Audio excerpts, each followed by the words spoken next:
Karibu mwana na binti wa Mama Afrika katika kipindi bora, kipindi cha simulizi, kipindi ambacho kinaruka kila siku hapa katika chaneli yako.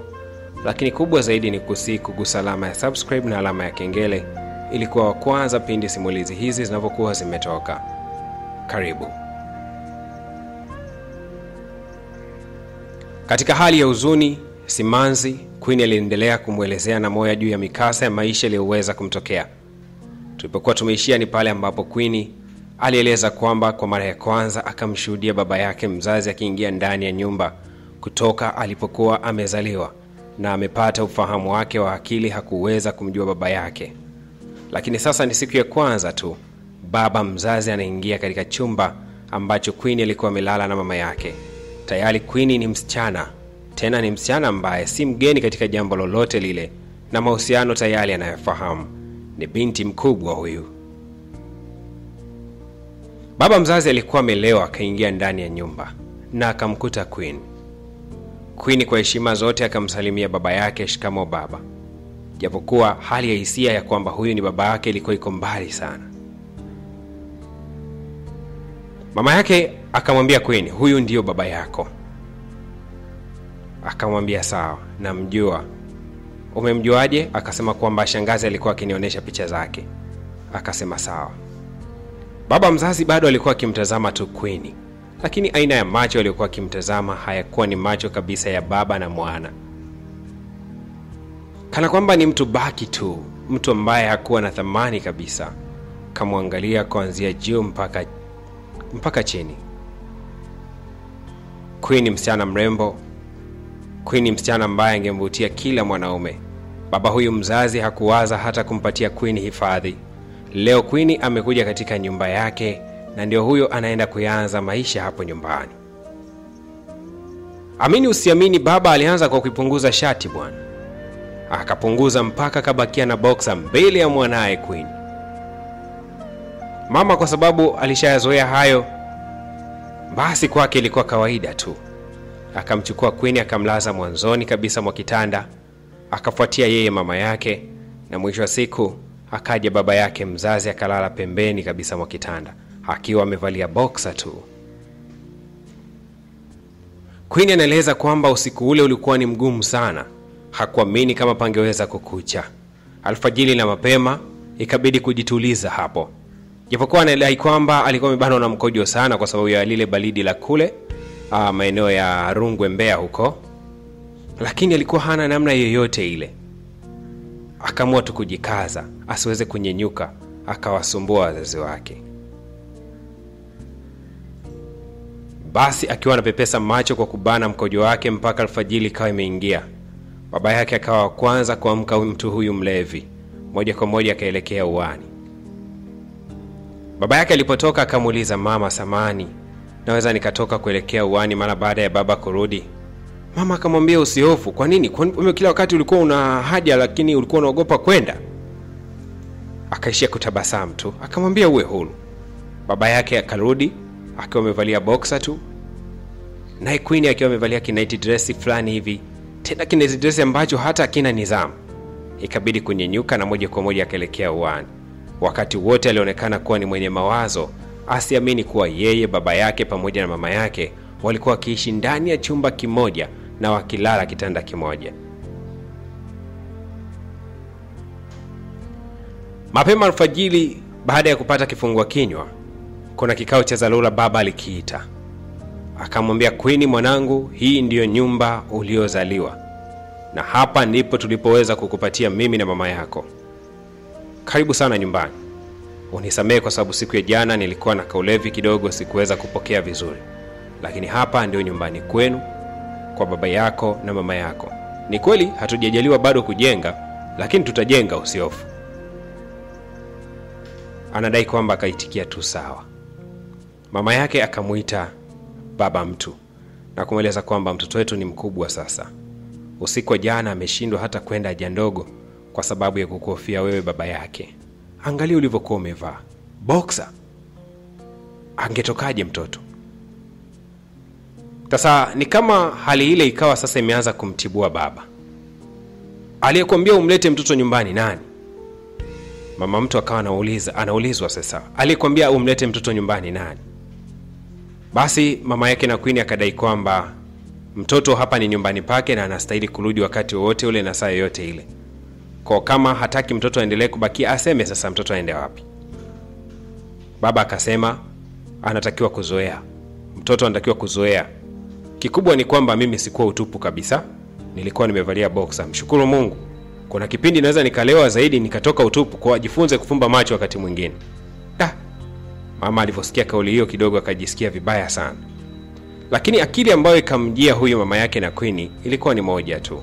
Akakumbuka kwamba yeye ana mdogo wake ambaye anaishi huko jijini Mbeya, kwa maana ya Mbeya mjini.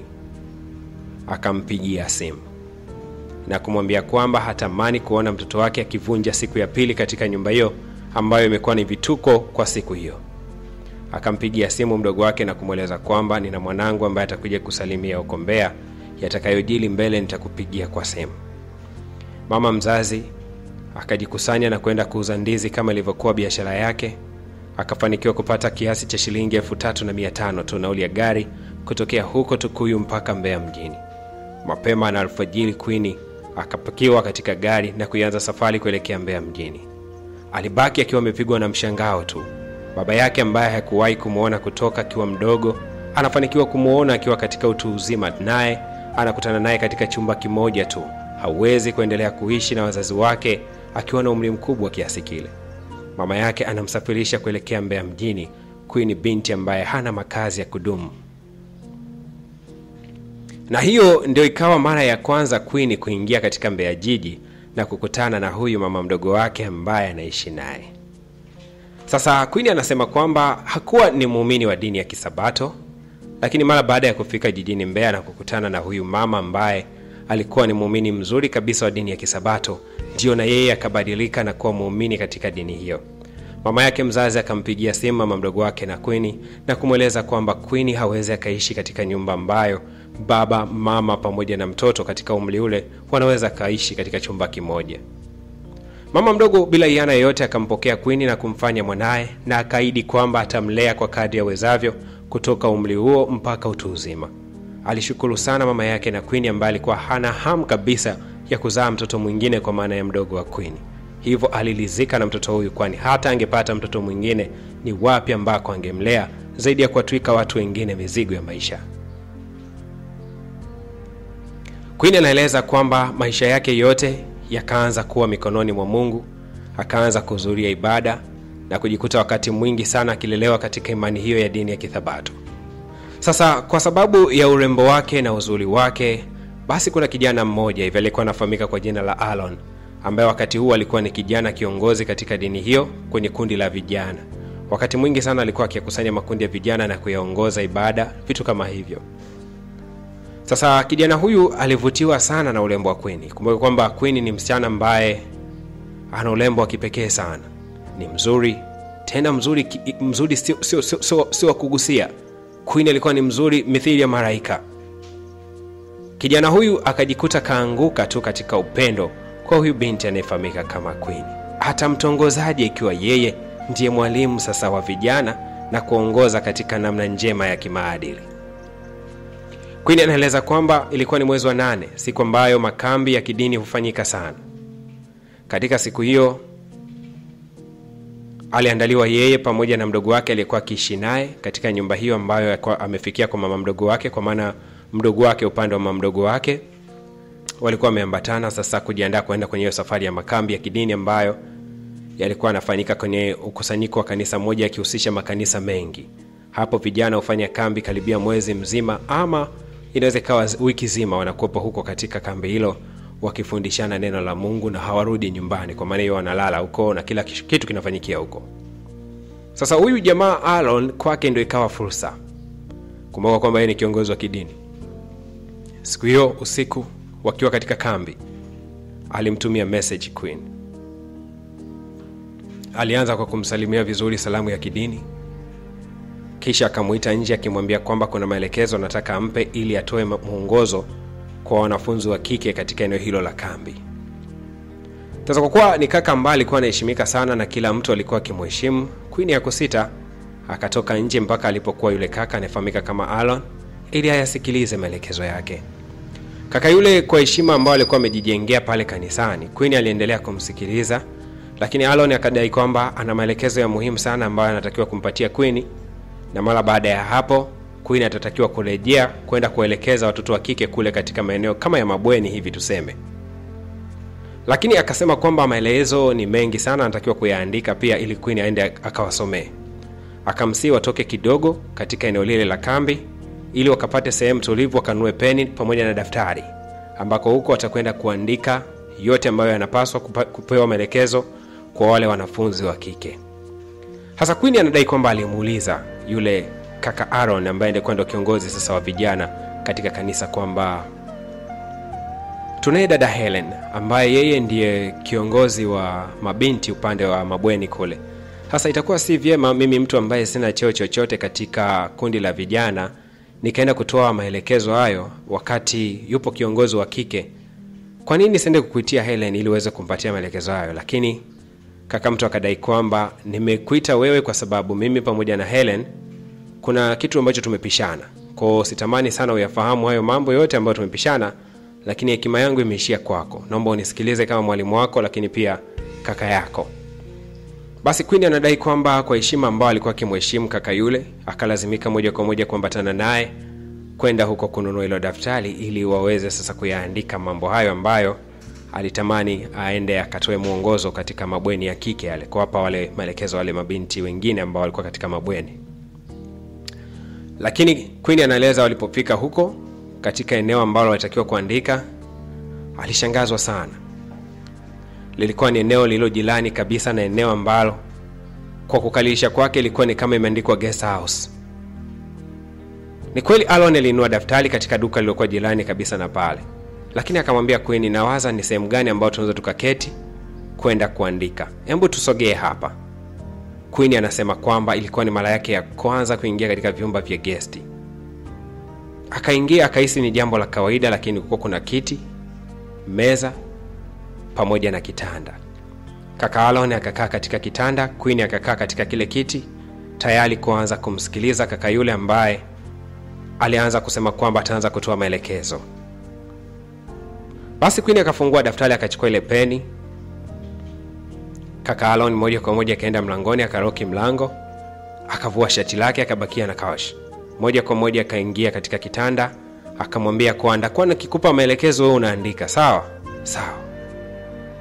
Basi wakati Queen anaendelea kupokea ile maelekezo, akaanza kumtajia sasa sheria za pale kambini, nini unatakiwa kufanya, nini usifanye, ratiba itakuaje, kwa kaendelea kumwambia. Lakini wakati huo anaendelea kuongea akiwa pale kitandani, akaendelea kulivuta shuka lake taratibu huku anaishusha suruali yake. Mwisho wa siku akabakia tuna boxer akiwa yuko kifua wazi. Akaendelea kutoa maelekezo. Hasa Queen anashindwa kumwangalia yule kaka mtu kwa sababu ni kama yuko nusu tupo kabisa. Lakini akaona acha tu nifuate maelekezo yale ambayo ndakuwa naelezwa na kaka huyu wa kanisa. Baada ya kuandika takriban karatasi 3, yalikuwa ni maelezo mengi ambayo hata mwenyewe Queen alishangaa. Ni maelezo marefu sana, yani kiasi ambacho ni kama mtu kukujibia mtihani afu mtihani usioisha. Ikafika stage akaanza kuchoka. Bana mimi nimechoka. Labda tutamalizia kuandika kesho, mimi nirudi kambini sasa hivi. Lakini kaka mtu akamsina kumwambia kwamba anatakiwa kulala, apumzike kidogo, akipata nguvu ataendelea kuandika. Queen alipoyasikia hayo, akamwambia kaka mtu kwamba hajachoka, anaomba basi aendelee kuandika ili amalize hapo palipobakia, moja kwa moja arudi kule katika eneo la kambi. Akaendelea tu kupewa maelekezo mengine. Anadai kwamba siku hiyo niliandika mpaka nikakumbuka kipindi ambacho nilikuwa nasoma shule. Nikasema nimepewa adhabu nyingi nikiwa shuleni, lakini adhabu hii ilikuwa ni kubwa zaidi. Kweli katika kuandika kwangu mwisho wa siku nikachoka, nikajikuta tu nimeegama katika meza ile na kuchukua usingizi. Saa 10 ya usiku nikiwa napepesa macho yangu tayari niko kitandani. Nikiangalia pembeni niko na kaka wa kanisa. Nikataka kutoka katika eneo lile, kaka yule akanishikilia vizuri tu.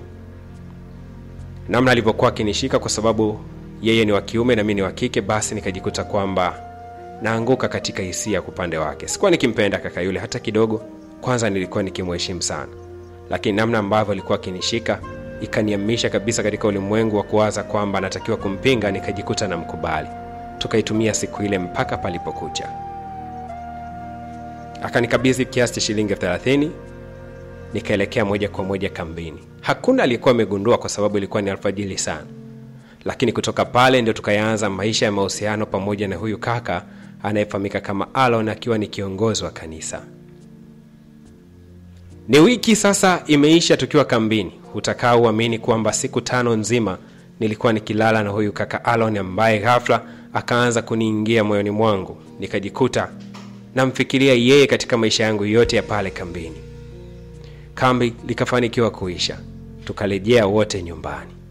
Sasa nikiwa nyumbani akazidi kunipigia simu na kunialika katika geto lake hilo, ambalo wakati mwingi sana nikawa naenda namburudisha, na akanipa mipango mingi sana ya maisha, na moja kati ya mpango mkubwa ilikuwa ni kunioa. Na kwa sababu alikuwa ni kaka kiongozi wa kanisa, sikuwa na shaka katika hilo. Nikaamini kwamba ni kweli atanioa kaka huyu na tutadumu naye daima. Sasa siku moja nilihisi hali ya tofauti tu nikiwa niko nyumbani. Kama tumbo aliko sawa.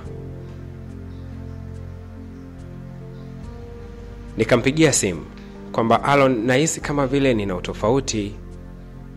Akasema utofauti upi huo? Nikamwambia kwamba nahisi kama kuna kichomi, alafu kila ninapokula chakula nahisi kama nataka kutapika hivi. Alon kwa sababu ni mtu mzima hivi, yeye ni kama alikuwa ameelewa ile kitu ni kitu gani ambacho kinaendelea, lakini mimi kwa sababu sikuwa nikifahamu sana, nilihisi ni hali ya kawaida. Kesho yake jioni akaja akaniletea kipimo cha mimba, akanipa maelekezo namna ya kufanya. Nikamwambia mimi sijui kutumia wala sijui kitafanya nini. Akasema wakafanye hivi, utatia mkojo humo, utakiweka, alafu uniletee. Yeye akawa amekaa nje kabisa ya geti nyumbani pale. Mimi nikaingia ndani nikafanya kipimo. Baada ya hapo nikatoka nje nikamkabidhi. Akatazama vile vimistari viwili. Nikamuuliza kuna shida gani? Akasema hakuna shida yoyote. Au nina ujauzito? Akasema hapana, au uko fresh tu. Unaona vimistari viwili? Ungekuwa mstari mmoja manake ungekuwa ndio mjamzito. Lakini vimistari miwili manake hapana, hakuna ujauzito kabisa. Binti anadai kwamba alifurahi sana. Na akamsi Bwana Alon wawe makini sana ili asije akapata ujauzito. Kitu pekee ambacho alikuwa kijui ni ile mistari miwili iliashiria kwamba yeye ni mjamzito. Lakini kwa nini Bwana Alon alimficha Queen na kumwambia kwamba mistari miwili ni kwamba hana ujauzito? Tukutane katika sehemu ya 9, itakuwa na majibu. Nini ambacho kiliendelea baina ya hawa wawili ambao tayari penzi lao lilianza kunoga, lakini tunaweza kuigundua tabia ya pili ya Bwana Alon, tabia ya kumwongopea Queen na kumwambia kwamba hana ujauzito ikiwa tayari kipimo kimeonyesha kwamba hana ujauzito. Nini kitakwenda kufuata? Ungana nami katika sehemu ya 9 ya kipindi chetu. Mimi ni msimuliaji wako naitwa Mwakyusa. 0622113984. Kama una kisa au mkasa ambao umekutokea katika maisha yako, unaweza kanitafuta kupitia nambari hiyo ili uweze kushare na watu wengine waweze kujifunza kupitia kisa chako. Asante.